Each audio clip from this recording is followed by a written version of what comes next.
A 30-ton American M4 Sherman did not give its crew much time once it was hit. 1 second, it was forcing its way through the hedgerow country south of Saint-Lô. The next, the interior was full of smoke, and the heat rose fast enough to turn the main compartment into a trap. Lafayette Poole drove into that kind of fighting on June 29, 1944, riding high out of the hatch of a Sherman tank called In the Mood. His crew called him War Daddy. Staying exposed was dangerous, but closed hatches were worse. In the Bocage country near Villers-Fossard, German anti-tank teams could hide almost on top of an advancing tank. Every field ahead was boxed in by thick hedgerows, high enough to block visibility entirely. To advance at all, American tanks had to break through one hedgerow after another and enter the next field blind. His M4A1 Sherman tank had a standard 75mm gun. In open country, that gun was serviceable. Here, what mattered more was who got hit first. Poole's unit pushed forward anyway. Tanks and infantry crossed one field, lined up on the next hedgerow, and moved again. Then the Germans opened fire. Shermans around them were hit early. Poole saw a few stop in the open and begin to burn. Some crews escaped, but most shared the same fate as their tank. And still, inside the tank, there was no pause. Poole rode half out of the commander's hatch, taking the extra risk because he needed the visibility. Wilbert Richards, his driver, also preferred his hatch open. In an environment like this, that extra exposure was often the only reason Poole saw the danger early enough to drive into it, before the Germans could settle behind it. He trusted the crew for the same reason. He had drilled them long enough to make speed automatic. Rounding up his crew, there was also Willie Aller on the gun, trying to pick a target through brush, smoke, and muzzle flash. Del Boggs kept the 75mm fed fast enough to keep the tank in the fight. In the bow, Arthur Reed watched the near ground, where the real danger in the bocage often came from, just a few yards away. The first engagement Poole took part in ended with In the Mood, knocking out 3 German armored vehicles and wrecking the position so badly that more than 70 German troops were out of the fight. Then, near Le Forget, a Panzerfaust hit In the Mood hard enough to knock it out at once. Smoke and heat poured into the Sherman almost immediately, and the crew scrambled for the hatches before the fire boxed them in. Poole got out. Richards got out. Aller got out. Then Poole looked back and realized Reed was not with them. The tank was burning in the field. The Germans were still firing. 1 man from the crew was gone. In the Mood was gone. And Poole was already asking for another Sherman. After the breakout from Operation Cobra in late July 1944, Poole's column broke east through the torn German line. Roads, villages, and crossroads came in a blur. The enemy was no longer holding a front so much as trying to invent one in front of him. Now in a replacement Sherman, also named In the Mood, Poole kept taking the lead tank in the spearhead. Richards later said the men would draw straws to see who had to lead, and Poole would simply take the position himself. As Richards put it, quote, "All Poole wanted was to get out ahead of the other tanks so he could kill more Jerrys." The crew had changed, but only slightly. With Arthur Reed gone, Bert Close now rode in the bow. The tank had changed too. This second In the Mood carried the longer 76mm gun. In most American platoons, only 1 tank in 5 carried that weapon, while the rest still used the 75. The older gun was better for high explosive fire against infantry and buildings. The 76 was the gun the platoon wanted when German armor appeared. At the right angle, it could punch through a Panther's side armor at roughly 2,000 yards. Near Dijon, Belgium, as the column moved through town, it was attacked from the left by German armored vehicles, including half-tracks and armored cars, which moved to engage the flank. In response, Poole ordered the rest of the formation to move forward. Meanwhile, he swung his own Sherman out to deal with the threat himself. His tank knocked out German armored vehicles, destroying about half a dozen before word came that a Panther had appeared ahead and fired on the head of the column. Poole turned back immediately.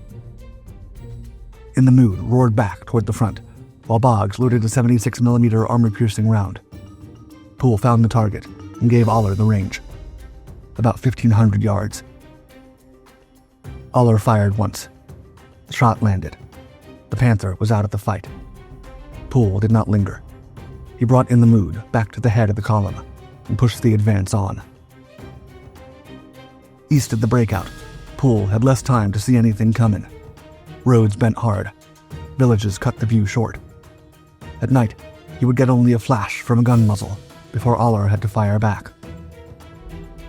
Near Origny, after one penetration deep into German ground, Poole was about to order Richards to halt for the night when he caught sight of a German gun directly ahead. He changed the command in the same breath, allowing Aller to get the shot off first, putting the round straight into the gun before the enemy crew could react. At Colombier, In the Mood advanced through the dark and nearly ran headlong into a Panther at close range. The German crew fired first and got off 2 shots, but both missed. Aller answered with 1 round. It punched into the turret and set off the ammunition inside. The Panther exploded into flames and smoke. Poole's crew had also destroyed 2 enemy tanks and at least 2 armored cars in the same fight. When they reached Namur, Belgium, there was no clean break between fights. A roadblock opened fire, and Aller answered. The Sherman rolled forward again. Then a convoy appeared before the crew had fully reset. The cycle started again instantly. Boggs loaded. Aller fired. Richards kept the tank moving. Another target came up, and Poole drove them into it.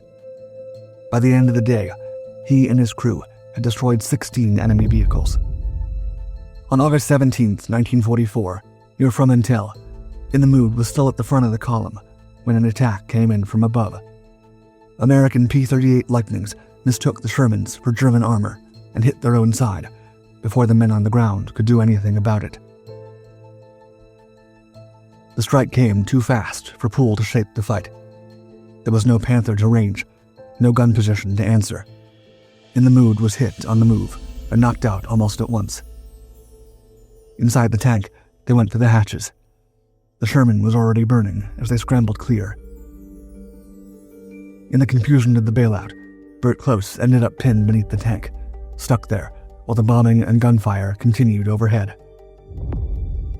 When the attack passed, Close crawled free to see that the rest of the crew was already outside, and that the second In the Mood was gone.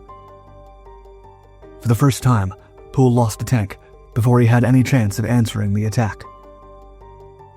It took friendly fire from above to separate him from his M4. And still, he did what he had done before.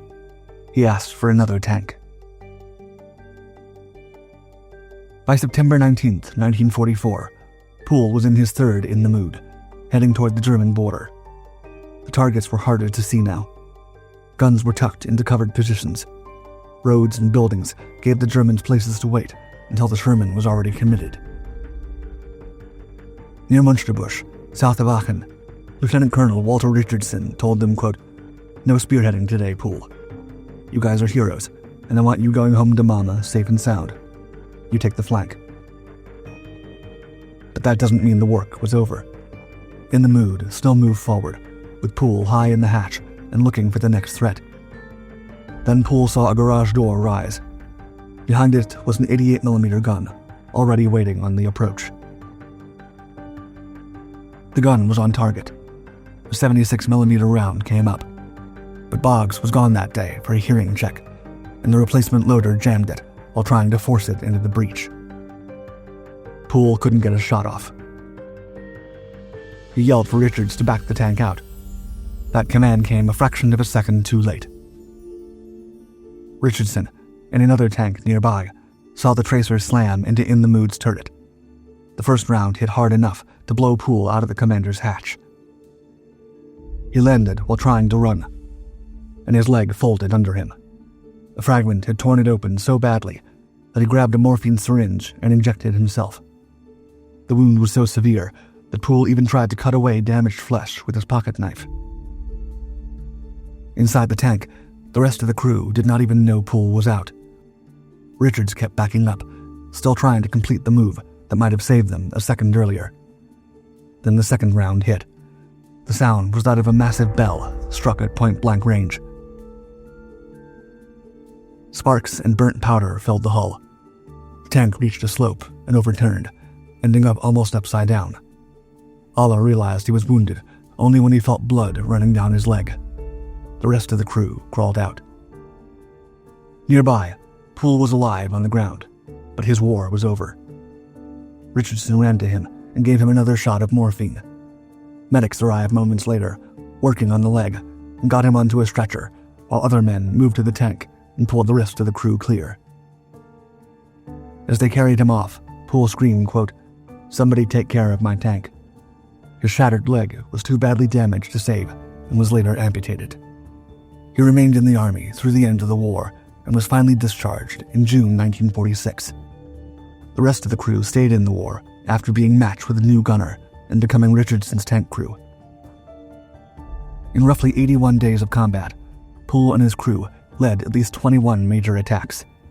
They're credited with 12 confirmed tank destructions, 258 other armored vehicles and self-propelled guns knocked out, more than 1,000 German troops taken out of the fight, and 250 captured.